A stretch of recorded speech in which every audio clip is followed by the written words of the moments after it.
We're starting off right now. We got some laughs. We have a very special guest.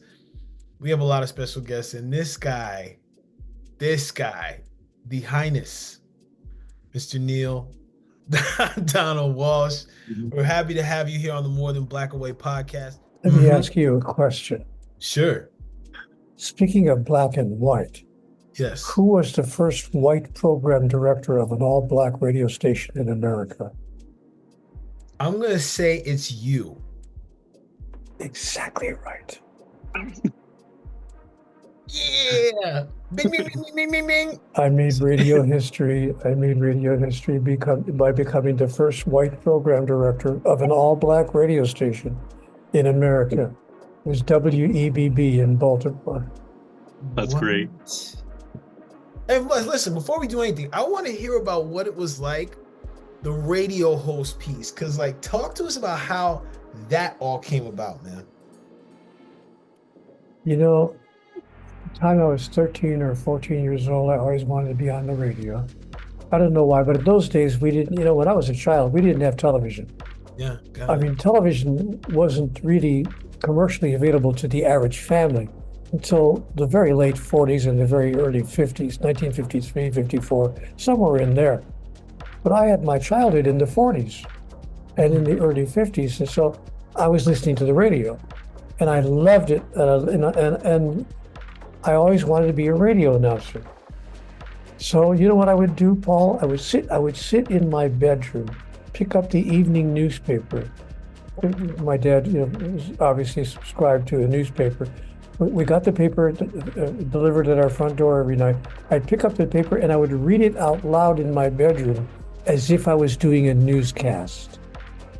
And I would practice reading it out loud, right? Now I'm 14 years old, then I'm 15, then I'm 16, and I'm doing this virtually every day of my life for 5 or 10 minutes in the evening, reading the paper out loud, pretending to be a radio announcer. Now, on my 19th, in my 19th year, I walked into a radio station. I thought, well, I gotta just try this out. So I walked into a radio station. I said, I applied for a job, and I asked to speak to the general manager, and he was free, and he gave me a moment. He said, what can I do for you, son? I said, well, I'd like to apply for a job. He said, why would I want to hire you? You had any experience in broadcasting? I said, no. He said, why would I want to hire you? I said, and I had the nerve to say to the man, you'd want to hire me because I'm better than anybody else you have on the air. And he said, really? You think you are?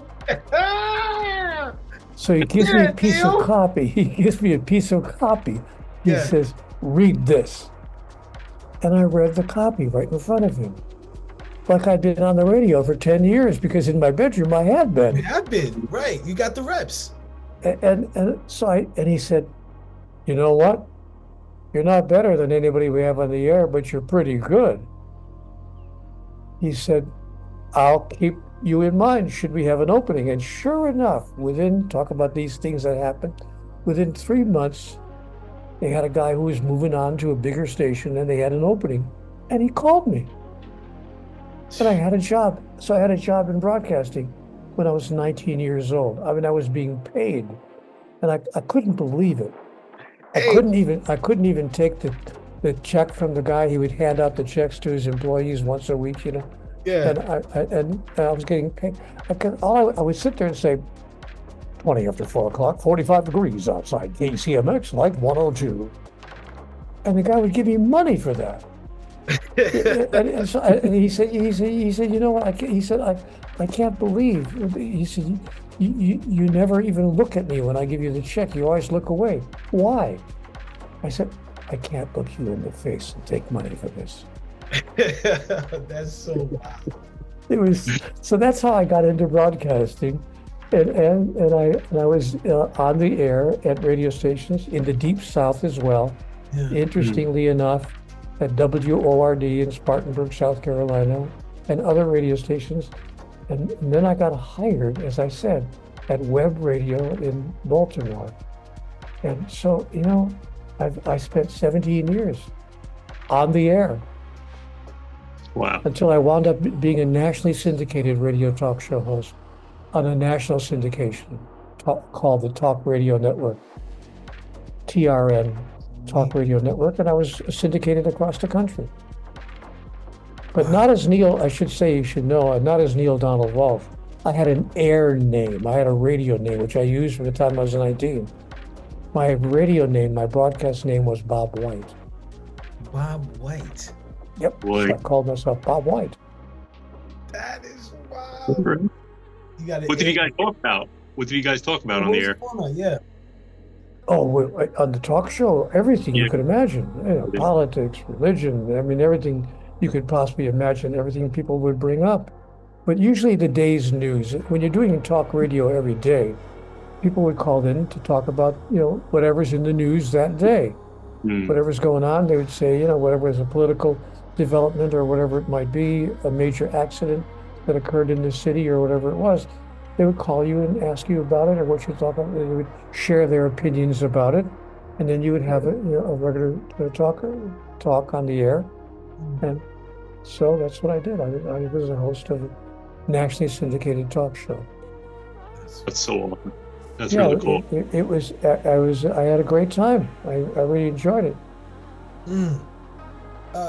I know we're coming close to the hour, but Neale, I want to touch on one thing based on something I heard you say.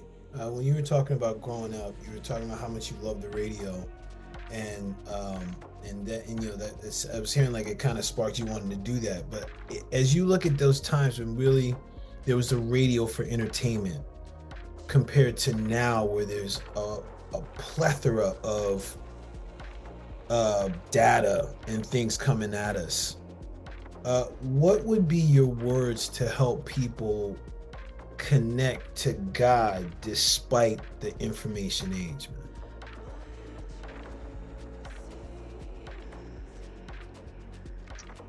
Did you put him on mute again?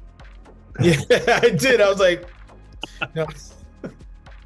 I guess I would simply say temporarily close your mind to all the other inputs. Yeah. Just step away from it. Yeah. I love the input. I'm on my phone checking my texts, every hour. I check I'm a newsophile. I check the news on the internet 5 or 6 times a day because I love, of course, having been a newspaper reporter and having spent my life, in the news gathering business, which I did for 20 years. Yeah. As a professional gatherer of news, I'm a newsophile. So I pick up the computer and check out what CNN is telling me and what Fox News is telling me and what I'm hearing from NBC. I'm checking news sources all day long. I want to know. And you know what's important as well for me, because when I do my work in the world and interact with people on a daily basis, people want to know that I'm abreast of what's going on in the world. Yeah. They don't want to think that I'm 5 days behind the news, that there was a major earthquake in some nation and I don't know about it. So I have to make sure that I am contextualized. That is, that I understand what's going on the planet, and that whatever I have to offer is offered within that context. Thank you. Yeah, it makes sense. Yeah, people want you to know. I was thinking like when you were saying that you were still doing the practice, like this is Bob White on the ones and twos, bringing you the news on the. Like I was thinking you were getting your reps in still, man. Like I was like, Neale's still going at it.